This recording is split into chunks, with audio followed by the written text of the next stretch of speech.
Labas vakaras. Šiandien skelbiama, jog avariją patyrusioje Japonijos Fukushimos Daiichi atominėje elektrinėje nepavyksta išvengti didelio kiekio radiacijos išmetimų. Prancūzijos valdžia paragino savo piliečius palikti Tokiją. Tad kas vyksta Japonijoje ir kiek mes turime nerimauti dėl padėties Japonijoje, dėl radiacijos pavojaus, apie tai šis karštas vakaras.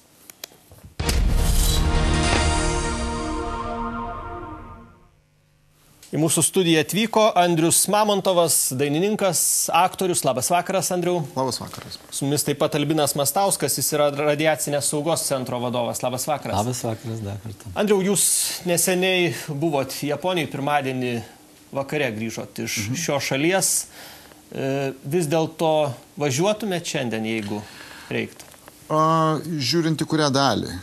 Ir aišku, kad, klausimas, ar važiuočiau, čia reikia žiūrėti situaciją, kaip jinai vystosi. Ir bent jau toj daly, kurioje aš buvau, ten jokių nelaimės požymių nebuvo, nors aš patyriau tą žemės drebėjimą, jutau jį realiai, aš buvau Osakos mieste ir ten buvo maždaug 6 balai. Ir aš realiai jaučiau, koks jausmas, kai... Aš buvau 9 aukšte, kaip tik, kai buvo pirmas smūgis ir, iš tikrųjų, ta prasme, aš pagalvojau, kad man sukasi galva, bet paskui pamačiau, kad sviruoja užuolaidos, sviruoja ten rūbai sukabinti spintoj. Tai yra, koks jausmas, tu tiesiog supranti, kad vyksta žemės drebėjimas ir, kad ką tu gali daryti. Tuo metu nebūna, kad ten tau kyla baimė ar kažkas, tiesiog, aišku, yra neramu šiek tiek, bet aš nusileidau žemyn, pasižiūrėjau, kad nebuvo jokios panikos, niekas niekur nebėga. Ir iš tikrųjų Japonija, kadangi tai yra seisminiai zonoje esanti šalis, aktyvioji seisminiai zonoje, tai aišku, jų visa architektūra, visi pastatai, namai yra pastatyti taip, kad jie pritaikyti žemės drebėjimams. Ir kaip mes matėme, žemės drebėjimas praktiškai nesugriovė nieko. Andriau, bet grįžot į savo kambarį, įsijungėt matyti CNN-ą ir koks tada vaizdas? Pas mane veikia televizorius, aš žiūrėjau, tiesiog buvau įsijungęs kažkokį japonišką kanalą ir tą pačią praktiškai sekundę, kai tik aš pajutau tą svyravimą, iš karto visi japonų kanalai, kiek ten buvo, apie 10 jų, iškart visi nutraukė savo laidas, visose įsijungė žinių studijos, žinių pranešėjai tiesiog užsidėjo šalmus studijoje, kamera pakėlė vaizdą, parodė studijos apšvietimą, svyruojančias lempas ir matėsi ten krentantis spintos, ten kažkokie kompiuteriai. Kad jie realiai iš karto pradėjo rodyti. Ir aš ir likau su japoniškais kanalais, nes per juos buvo visą laiką rodoma, kas vyksta. Kaip žinome, Japonijai praktiškai kiekvienas žmogus visą laiką su savim turi kažkokį filmuojantį aparatą ar tai telefoną. Tai visą laiką, kaip supratau, ne tik žurnalistai, bet ir patys žmonės siuntė į televizijos stotis savo nufilmuotus reportažus. Ir ta prasme, kad tai buvo visą laiką rodoma realiai tai, kas vyksta. Bet, kas įdomiausia, nebuvo visiškai jokios tokios panikos pojūčio. Matėsi iš karto, kad pradėjo veikti tarnybos, kad iš karto imtosi priemonių. Vienas kanalas apskritai iš karto pradėjo rodyti informaciją, kur kreiptis, ką daryti, kaip eiti, kas tenai, kur pasimetė, kas ko ieško. Pas juos matosi, kad jie yra pasiruošę, kad tas scenarijos planas jisai yra išdirbtas ir, kadangi ten tie žemės drebėjimai karts nuo karto būna, jie žino visi, kas ką turi daryti. Šiandien, matyt, daugeliu Lietuvos gyventojų kyla klausimas. Tikrai normalus klausimas, verta nerimauti dėl to, kas vyksta Japonijoje, neverta nerimauti. Andrius pasakojo, skrisdamas per Sibirą, kad tai yra tokios platybės, kad... Aš manau, kad mus labai prigazdino čia esančius vakarų žiniasklaidą. Ta prasme, vakarų žiniasklaida yra, aišku, jiems tai yra didžiulis sensacingas įvykis ir mes matom reportažus per vakarietiškus ypatingai kanalus, kur fone groja dramatiška muzika, kur pranešėjai tokiais su kažkokiais užjaučiančiais veidais ir pakilę tokia pakilių balsų kažką sako, reiškia, tą informaciją.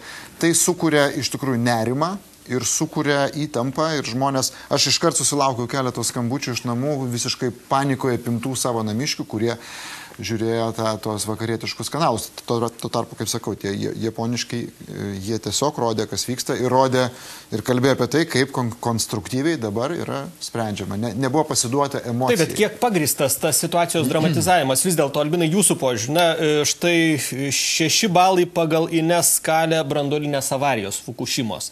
Na, sutikit, ne kasdien sproginėja atominiai reaktoriai, dega jie ir na, tas dirglumas visuomenės jis tikrai, na, ypač šitoj pasaulio daly, kur Černobylis netaip seniai buvo, jis matyti ir pateisinamas iš dalies.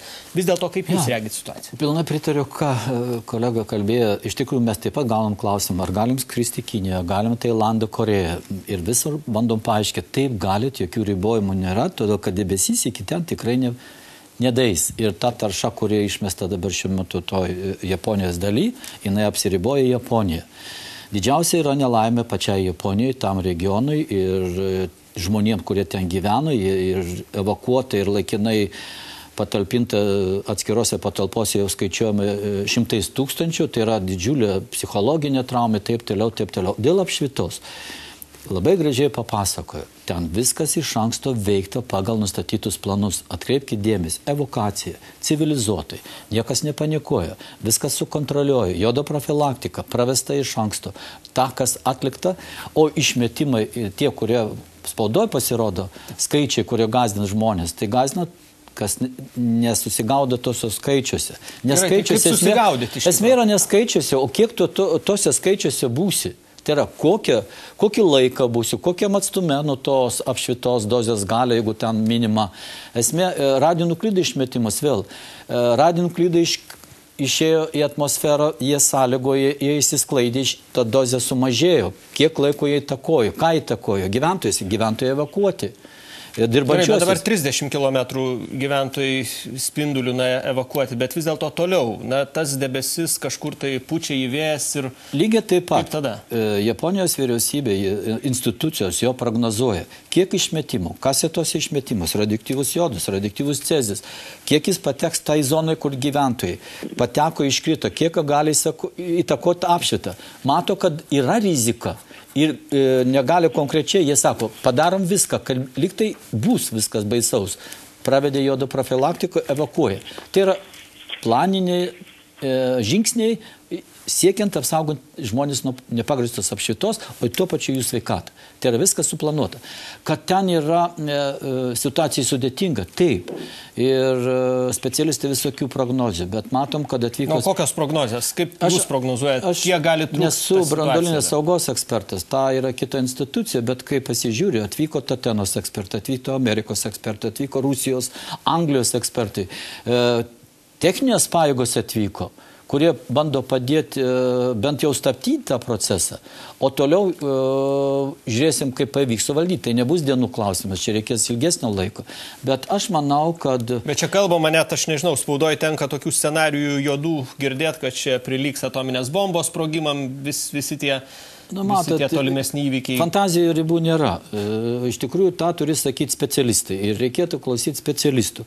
Tiek, kaip labai gerai paminėjo, žurnalistai ar vakaruose ir pas mus galimi variantai, kada pasinaudoja vienu faktu, jį gali padidinti.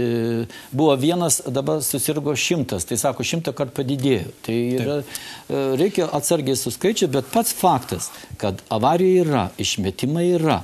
Japonija valdo situaciją, įspėja žmonės, vyksta civilizuoti. Tai yra nelaimė. Bet kurio tai yra didžiulė šalies nelaimė. Ekonominė, kokias pasiekmes matyti, mes nežinom. Kiek bus užteršta teritorija, galbūt bus nenaudojama. Todėl, kad dar nesibaigė procesas.